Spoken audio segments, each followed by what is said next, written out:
Amazing people. Amazing stories. Amazing films. This is amazing TV. They're an army of incredible machines. A rig that drills wells miles under the water. A ship that lays pipeline on the ocean floor. And an immense gas processing platform designed to float in the stormy Gulf of Mexico.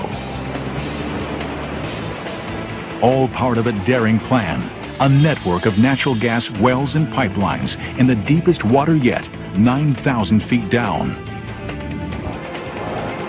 And hurricane season is on the way. For this team of mega movers, it's go time.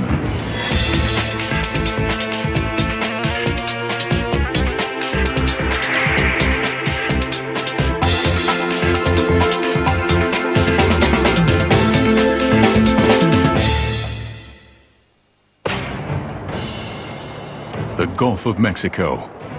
Beneath these waters lies some of the world's richest natural gas fields.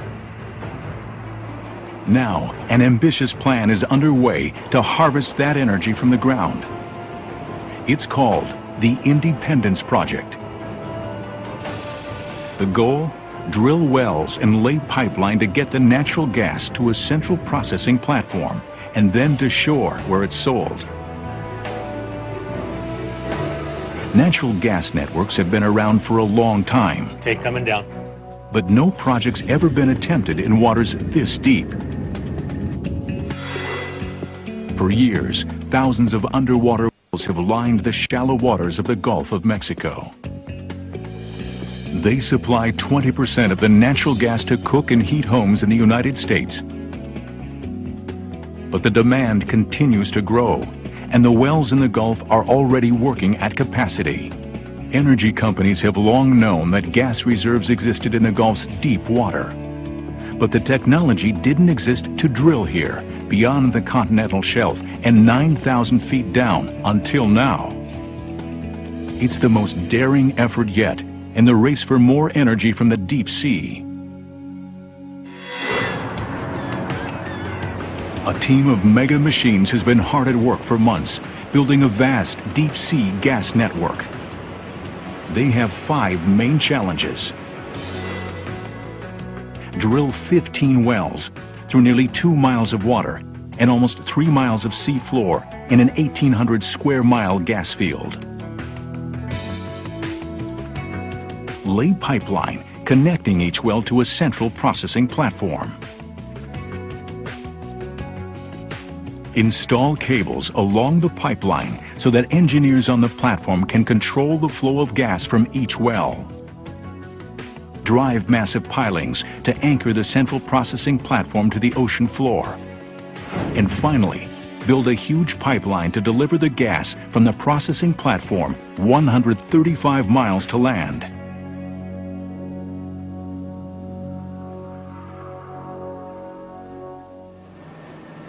Construction on the processing platform is underway here in Ingleside, Texas.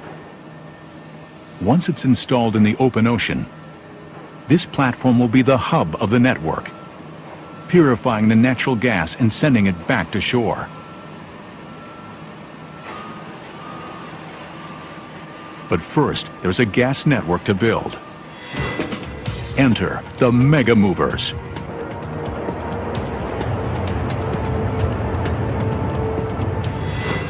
The Deepwater Millennium will tackle the first job, drilling the wells.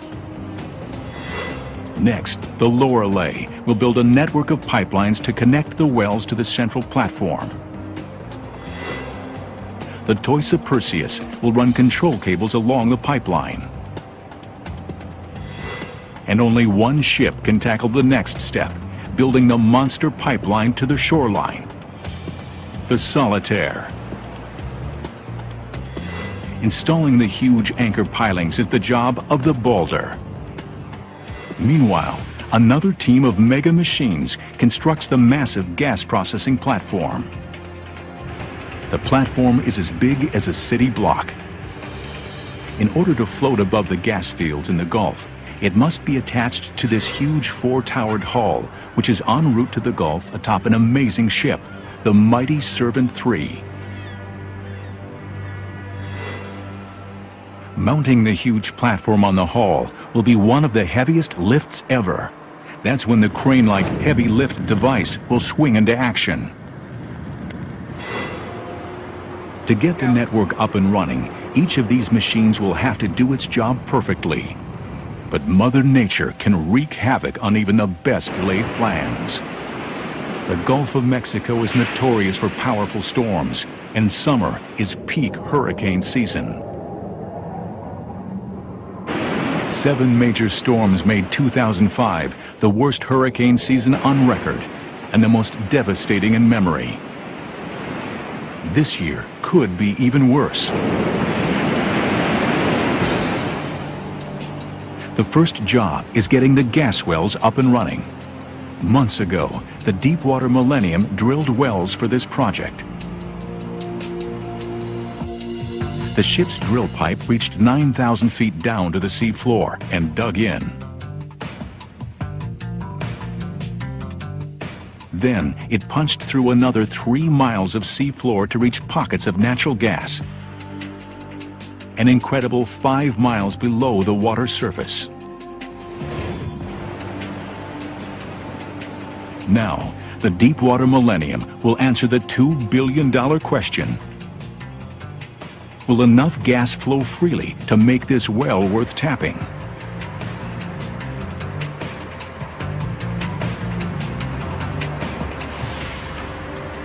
To test the gas flow, the ship must gently lower this delicate column of valves and sensors to the bottom of the well. The Millennium is perfectly designed for the job. She's a drill ship. At 726 feet, she stretches longer than 2 football fields. A huge tower on her deck, called a derrick, will lift the column and lower it into the water through a hole in the middle of the ship. The column will descend to the well through this pipe, almost 9,000 feet of steel tubing that stretches from the ocean surface all the way to the top of the well. Once the testing equipment is installed in the well, engineers on the ship can determine if natural gas is flowing freely. The Millennium's crew prepares to lower the testing column into the well pipe. You might be able to bump it out some more, Jason. It takes a delicate touch. Is it all the way up? If the column smacks into anything, it could damage the critical seals that keep gas in and water out. All right, watch your fingers, Harley. There's a bunch of places you can get bit. The crew lines up the column at the top of the well pipe and begins to lower it.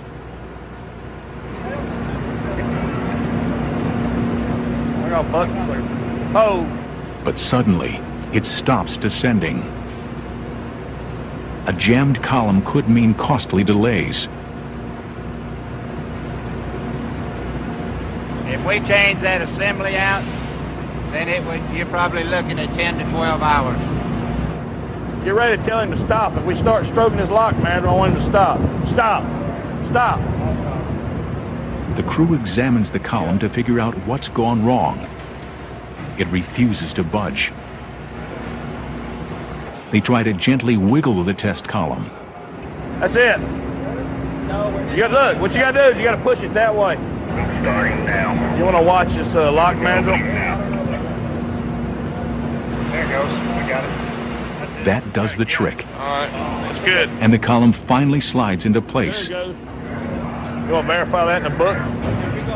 It'll take 2 days for the testing equipment to reach its destination. Put it up.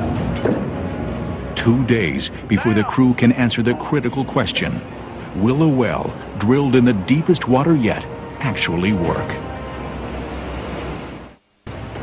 The Deepwater Millennium hovers above a gas well in the Gulf of Mexico. After several setbacks and delays, the crew gets the sign they've been waiting for. The testing equipment has reached the well, 9,000 feet down. It's time to see if this well can produce for the Deep Sea Independence Project. Roger.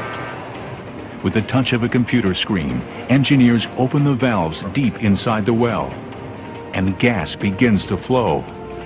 The crew monitors every sensor and valve. The test is a success. Gas is flowing freely from the well. The Millennium has successfully gotten 15 wells up and running. Now it's time for step 2 of the Independence Project. Laying the pipeline that will connect each well to the processing platform.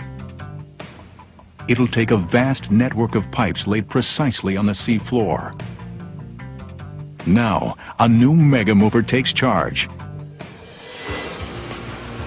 The All Seas Lorelei is a pipeline building pro.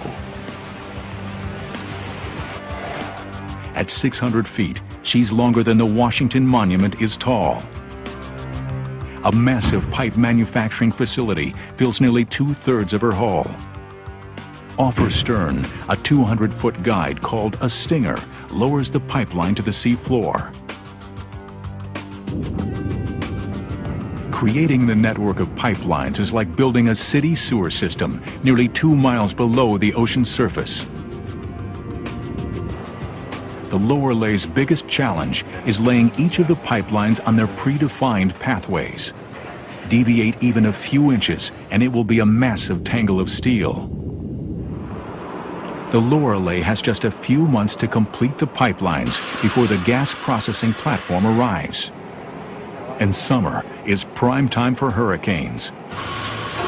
She's got to lay this pipe before bad weather catches up to her. Below her decks is a massive hold with over 22,000 pounds of steel pipes. The pipes can't be welded at the bottom of the ocean. That happens here in a high-tech assembly process called the firing line. Massive elevators lift 40-foot sections from the hold and slide them into the firing line. The pipes seen here will form a single pipeline, 45 miles long. Amazingly, even steel pipe over an inch thick bends like a garden hose under its own weight. 12,000 feet, over 2 miles of pipe are suspended between the ship and the sea floor in a giant curve. The Lorelei will work around the clock to spit out up to 3 miles of pipeline every day, making her one of the fastest pipe-laying vessels in the world. With the wells and pipeline construction underway, it's time for step 3 in the Independence Project. Laying the cables that will control each well's gas flow. It's a job for the Toisa Perseus. She's one of the only vessels that can install these cables in such deep water. Her huge reels hold miles of the thick cables. And her aft deck is bigger than 3 basketball courts. It needs to be. That's where the Perseus carries its giant cable connectors.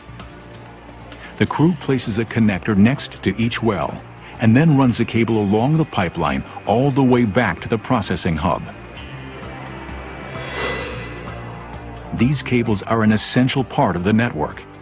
By supplying the electronic and hydraulic power to open and close the well's valves, they'll allow an engineer on the processing platform to control the flow of gas from a well as much as 45 miles away.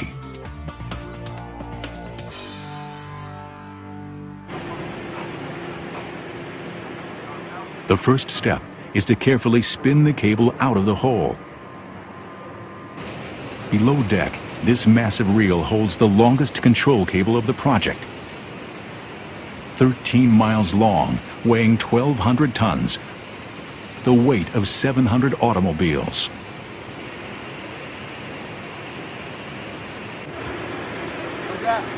The end of the cable is threaded into a curved guide to prevent kinking the delicate internal elements. A tricky maneuver that requires handing off the cable between 2 cranes. Safely in the guide, it's lowered to the deck. The crew attaches a stabbing pin to the end of the control cable. Now, they must lock the pin into the connector already installed on the sea floor. It's like putting a plug into a socket, except that the cord is nearly 2 miles long. 2 huge tensioners close in on the cable. Their tractor-like grip holds the entire weight of the cable as it's lowered.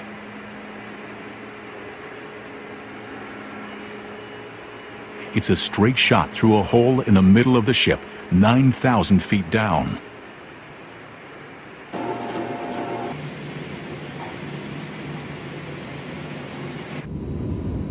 There, the real challenge begins. Plugging the pin into the bucket-sized socket. Once the cable is in the water, there's no turning back. Okay, coming down. Okay, coming down. After a 4-hour journey, the moment of truth is at hand. The stab point for us. The cable lowers to the sea floor, a dozen feet from the connector. ROVs, remotely operated vehicles, are the engineers' eyes and hands on the sea floor. They're launched from the ship at the start of every underwater operation. Without them, engineers can't plug in the control cable. Stuart, do you happen to see that mud mat in front of you there? The crew steers the Toisa Perseus and the plug dangling far below, closer to the metal structure.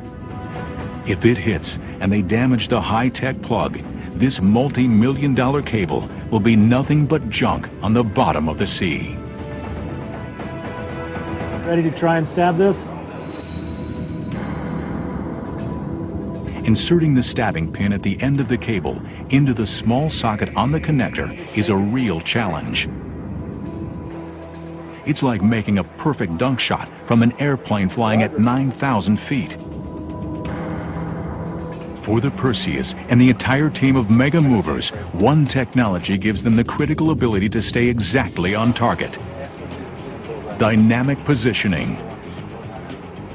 Computers measure every factor affecting the ship's position and control the engines to hover in one spot, move forward or backward, or even sideways.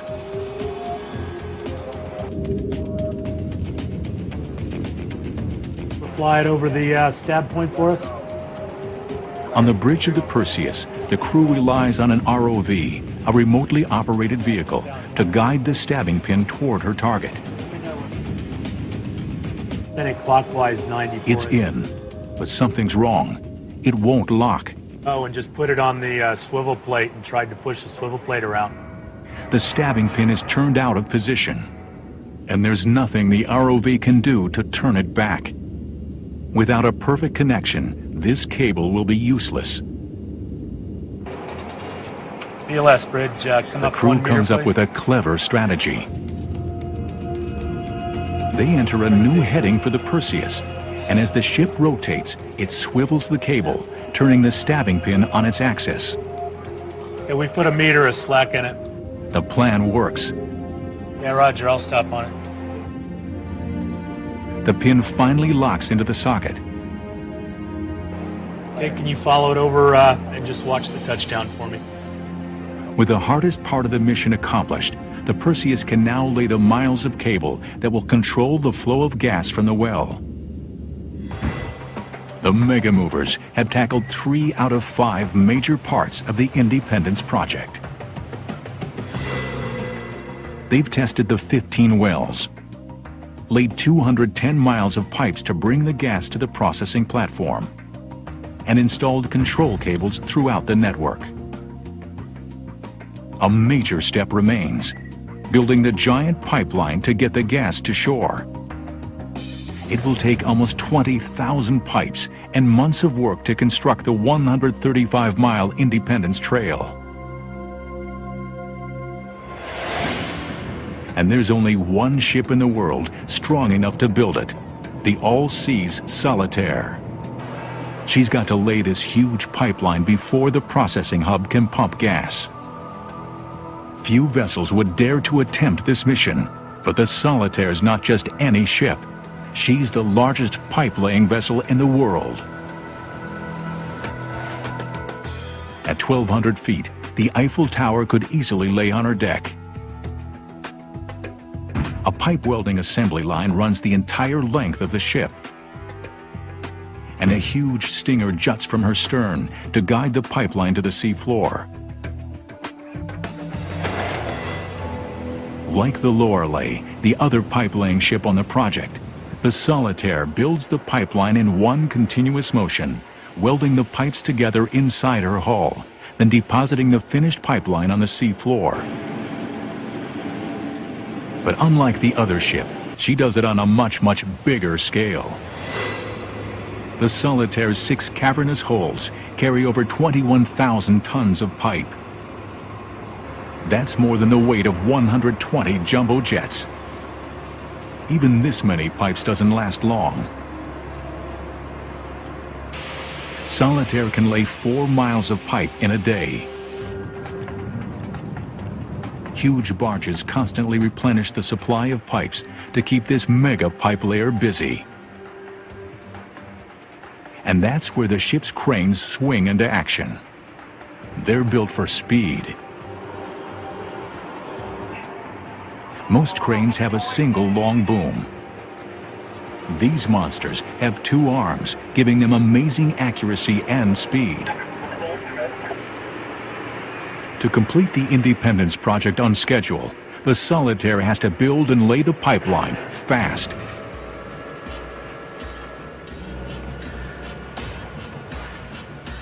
First, the crew mills the pipe's ends to provide a smooth, clean surface. Then, the pipe is welded together at 8 welding stations. Each weld adds more strength to the joint. A special drone even welds the seam inside the huge pipe.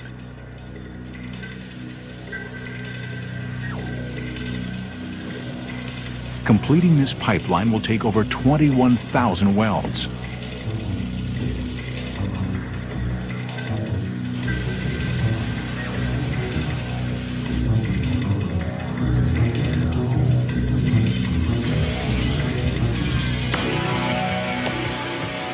When every station is ready, a bell rings, and the pipe seems to move out the back of the ship and into the sea. But that's not what really happens. Miles of pipe on the sea floor connect directly to the ship like a massive anchor. Huge tensioners like tractor treads squeeze the pipe to hold it or let it out. When the pipe moves through the firing line and then into the sea, it's really the ship that creeps forward on the new pipeline growing in her belly.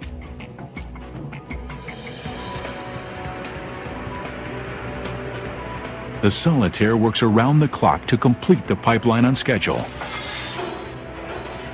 This is the deepest pipeline she's ever laid. But her biggest challenge is still ahead. Installing a massive T-assembly, a connector that will allow future pipelines to link to the Independence Trail. Welding the large spigot-shaped T into the pipeline shouldn't be hard. The difficulty will come in trying to push the bulky structure out of an assembly line designed for pipes. The crew has a plan, but it's risky. 135 miles away on the Texas coast, work reaches a fever pitch on the final part of the project, the Independence Hub. This huge floating platform will process all the gas from the project's 15 deep-sea wells and send it 135 miles to shore along the Independence Trail. Soon, this megastructure will be towed out to the gas field, but first they have to finish building it. The hub is made up of 2 parts, the upper unit or processing platform, and the lower unit, a hull that will keep the hub afloat. The massive platform will process 1 billion cubic feet of natural gas each day, enough for the cooking and heating needs of 5 million U.S. households. When it's done, it will be the heart of the largest gas processing project in the Gulf and the deepest anchored platform in the world. But first, the team needs to join the upper and lower units together. Just outside the harbor, another mega mover arrives, the mighty Servant 3. On her back, the massive flotation hull, the four-towered structure on which the platform will rest. The mighty Servant has brought the hull all the way from Singapore where it was built, an incredible 10,000-mile journey. Now she has to offload her cargo, and she does it in a very unusual way. Huge ballast tanks inside will slowly flood, letting the ship settle 2 stories lower in the water. Then, the tugs will pull the hull free.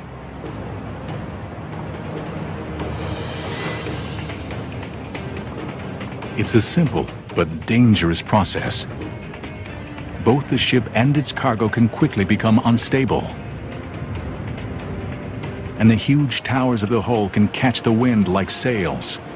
In a strong gust, the hull could sway, crushing anything in its path. Conditions have to be perfect, but today, that's not what Mother Nature has in mind. Out in the Gulf of Mexico, the Solitaire is about to tackle a critical part of the Independence Gas Project. The ship's already laid miles of pipeline called the Independence Trail to bring processed gas to shore. Now it has to install a massive T so that future pipelines can hook up to the Independence Trail. First, the crew must weld the T into the pipeline, but there's a problem. The joint between the pipeline and the T has to be lined up perfectly, and the tool used to align the joint is jammed inside the T, bringing the entire operation to a screeching halt. While the rest of this massive factory waits, engineers scramble to free the alignment tool. Since you can't pull it by hand, we're going to put a winch on it, pull it on through. Let's bust that one around that one right there. A chain hoist and manpower does the trick. The Solitaire is in business again, and the T moves down the firing line. Now is when the operation gets dangerous. As the pipeline exits the Solitaire's hull, 3 powerful clamps called tensioners bear its weight. They hold the massive strain of nearly 2 miles of pipeline hanging between the ship and the sea floor. But to let the huge T pass, each tensioner or clamp has to be opened one at a time. And all the weight of the pipeline, 655 tons, is shifted to only 2 tensioners. If one fails now, hundreds of feet of pipe will whiplash through the ship on its way to the sea floor. The Solitaire starts to move the T through the firing line. The first of 3 tensioners opens. All eyes watch as the T inches forward.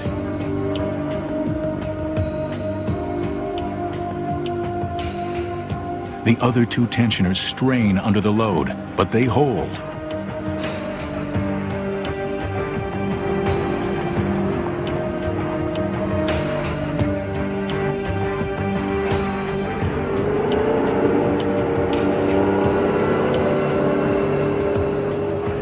Twice more, 1 tensioner opens, and the entire strain of the pipeline is held by the other 2. Finally, the T is on the other side of the tensioners, on its way to the sea floor. It's a major success for the Solitaire, bringing the ship one step closer to building the pipeline on schedule. On the Texas coast, the huge gas processing platform and the hull that will float it must be joined together. But first, the team has to get the hull off this ship, the mighty Servant 3.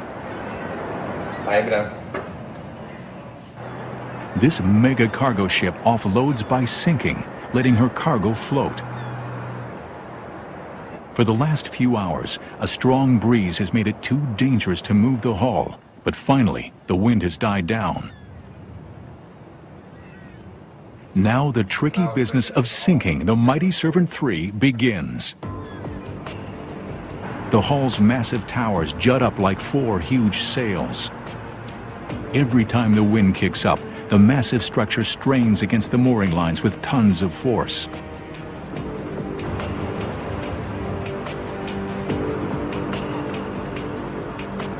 On the bridge of the mighty Servant, the captain carefully controls the flooding of ballast tanks.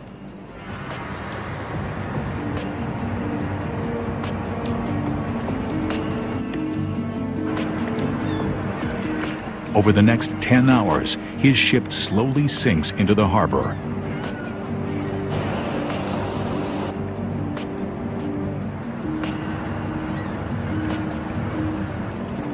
Finally, after a globe-crossing journey from Singapore, the hull is afloat.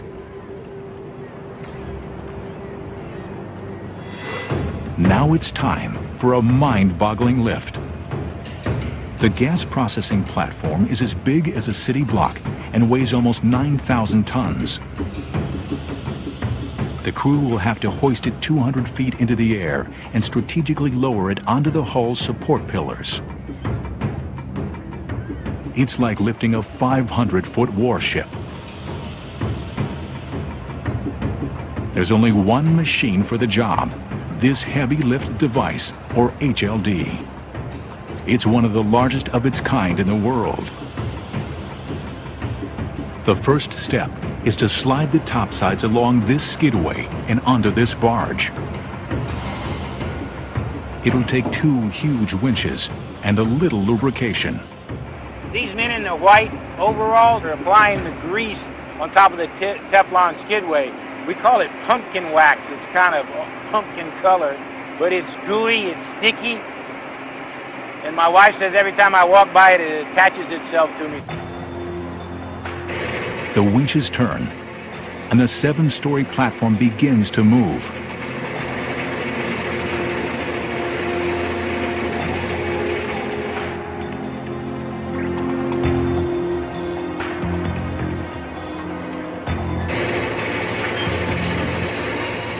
At the water's edge, the process gets trickier. Water in the barge's ballast tanks has to be carefully adjusted to accept the massive weight.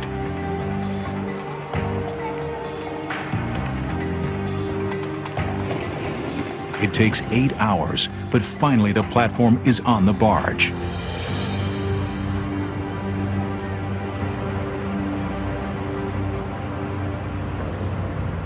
Tugboats wrestle the platform into position underneath the HLD.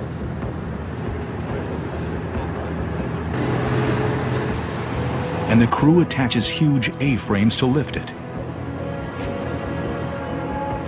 But high winds kick up again. In these conditions, lining up the hull perfectly under the platform will be almost impossible. We need to make sure that the hull is in the appropriate position when we stab down, because we only have a 3-inch tolerance when we stab down, and that hull has to be in a perfect position. For now, the operation is on hold, but it won't slow down another mega mover. Out in the Gulf, preparations for the hub's final home are underway. Keeping the enormous Independence hub secure in the Gulf's stormy seas will require heavy-duty anchors and a special ship to install them. Meet the Boulder. The columns of her pontoon-like hull make her incredibly stable, essential for lifting the huge anchors which will secure the hub to the ocean floor. With her massive open deck, she looks more like a platform than a ship. If the Boulder doesn't install the anchors perfectly, the Independence hub could pull free.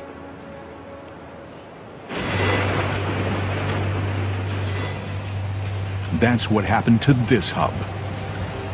Thunder Horse was the biggest hub in the Gulf until Hurricane Dennis ripped it from its moorings.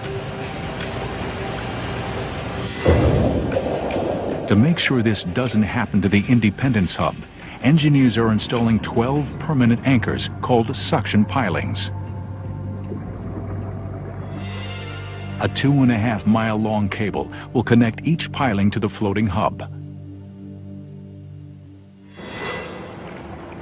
The Baldur's challenge: place each piling at exactly the right spot and perfectly level nearly 2 miles down. If she succeeds, these will be the deepest pilings ever installed. She'll need her cranes, some of the most powerful afloat, to pull it off. Together they can lift 7,000 tons. But it's not just about brute strength, it's also about precision. The Baldur's 7 engines help keep the ship right on target. And staying in position is the name of the game, especially when you're installing pilings this big. Each weighs over 200 tons, as much as 5 tractor-trailer rigs. They're each 88 feet long and 18 feet in diameter. Securing them is a process that takes perfect coordination of the cranes, the engines, the winch, the remotely operated vehicle, and the crew on deck. Barges bring the pilings to the ship. Cranes lift them on board and set them down very gently.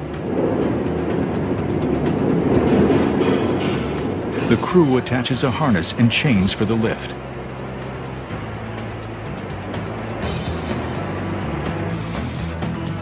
It's a very big and very dangerous maneuver, requiring the biggest shackle on board. The crew checks every inch of the shackle. Even the slightest flaw could lead to disaster. What he's doing, he's looking for microscopic cracks in the surface of this shackle that might grow to a critical size when it's highly loaded during lift. If that were to happen, the shackle could fracture and we could have a real disaster on our hands.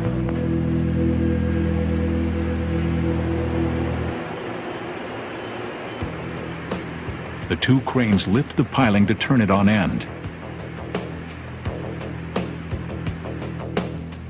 It goes without a hitch, and the piling lowers over the side of the Baldur.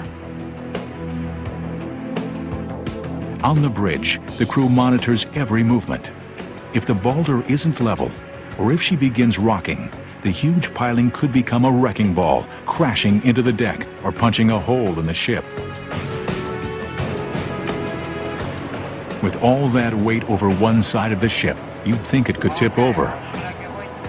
But back on the bridge, the crew controls ballast tanks in the Baldur's hull to counteract the weight. The piling lowers into the sea.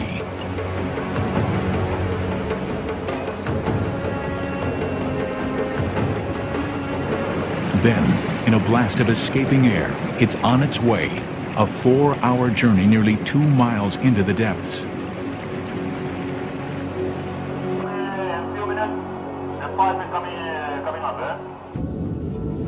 The huge anchor has to be placed within a hair's breadth of a buoy set on the ocean floor and set at the right angle. Wind isn't a problem, but currents are, and the Baldur's engines strain to steady the ship. If the piling isn't installed perfectly, the massive tension of a 2.5-mile mooring line could rip it apart. The piling hangs just feet from the ocean floor. What the crew must do now is truly incredible. It's like being on top of a skyscraper and trying to put a nail on the end of a string on a certain spot on the sidewalk. ROVs, remotely operated vehicles, are the eyes of the project engineers, allowing them to inch the massive piling closer to its target.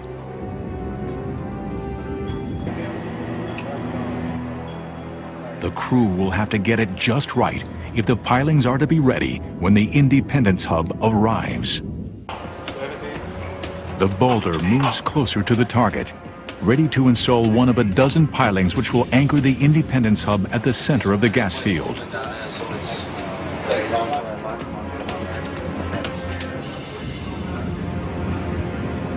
They go for it. The 200-ton piling stabs into the sea floor. Does anybody have a visual on draft readings? The piling's weight drives it an incredible 45 feet down.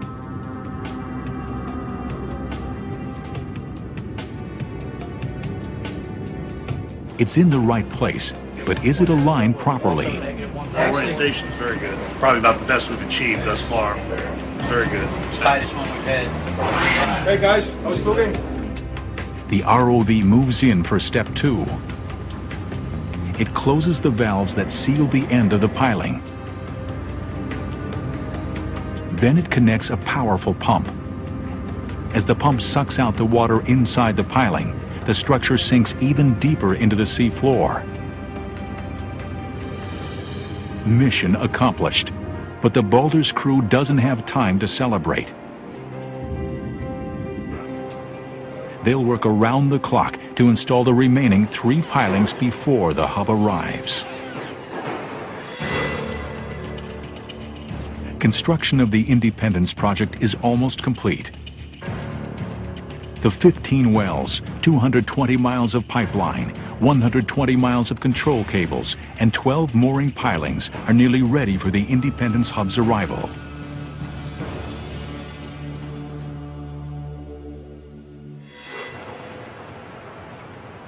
In Texas, it's countdown to the big lift, the last obstacle facing the project engineers. Hoisting the nearly 9,000-ton processing platform onto the 4 towers of its behemoth flotation hull. It's a job for one of the biggest lifters in the world, the Heavy Lift Device, or HLD. But it's never attempted a load this large.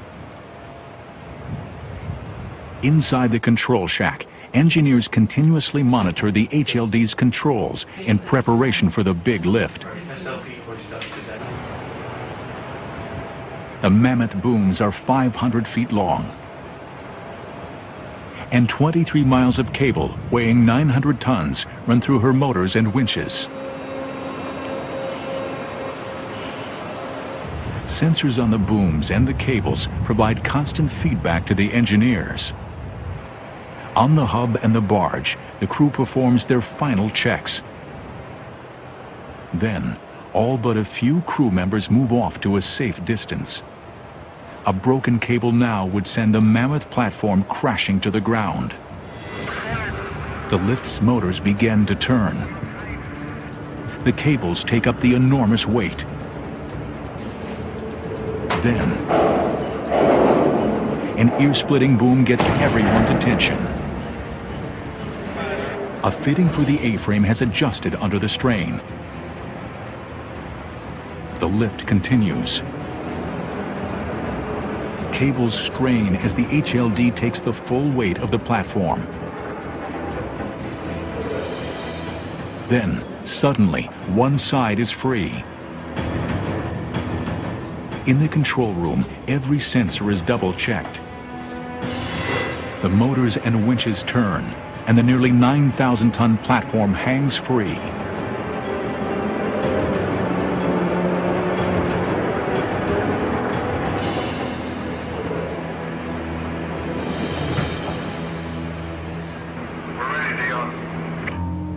But the biggest challenge is still to come. Setting the suspended platform on the 4 points of its flotation hull. First, the platform has to be raised even higher to make room for the hull. Then, 4 tugs work in concert to turn the hull and push it into place. On top of the hull, an alignment pin will be the guide to make perfect contact. The hull has to be positioned precisely for the pin to fit inside a 24-inch diameter guide. 10 feet height from the guide to the... Now, it's up to the team leader to thread this needle and mate the platform to the hull. When yours line up, if you get there. Thick steel mooring cables connect the hull to shore. They'll control the critical position of the hull underneath the platform. The The team leader communicates constantly with his spotters on the hull's towers. Put you in the guide. Put a swing. Easy boom up with a easy swing. He directs the massive platform to come down. Twist, but With only 3 inches of tolerance, it has to be perfect. Yeah, 10-4. I don't need quite a foot to get in the guide, but it'll still work. But the alignment is off. it's turned just a hair. If they continue, the stabbing pin will hit one side of the guide, and the platform will miss its connecting points. A little more, Terry, done. All right, right there, stop. The team leader calls for the mooring cables to be adjusted. All right, Larry, boom it down on the south. The platform eases down even more. One side makes contact, Boom the north down. but there's a problem. How about you back there, JJ? The other 3 corners aren't matching up. How much more you need? All right, flying back and forth right there. Master hoist, yeah. Master hoist. We're booming down with the north boom to take the twist out of the module. Engineers in the control shack lower one of the HLD's booms by a few feet. The platform inches down even further. The 4 corners of the platform line up perfectly with the towers of the hull. He's right on the money this time. They've done it. The Independence hub is complete.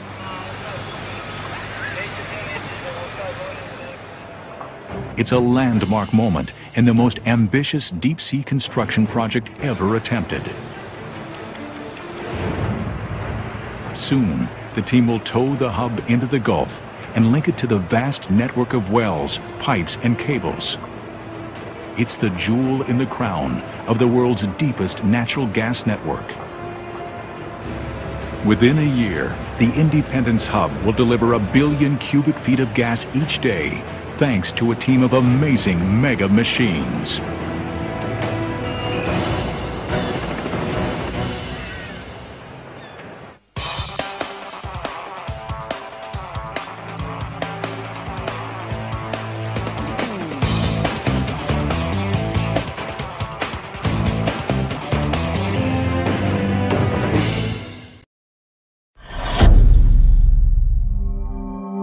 Thank you for watching the Amazing TV. Don't forget to subscribe.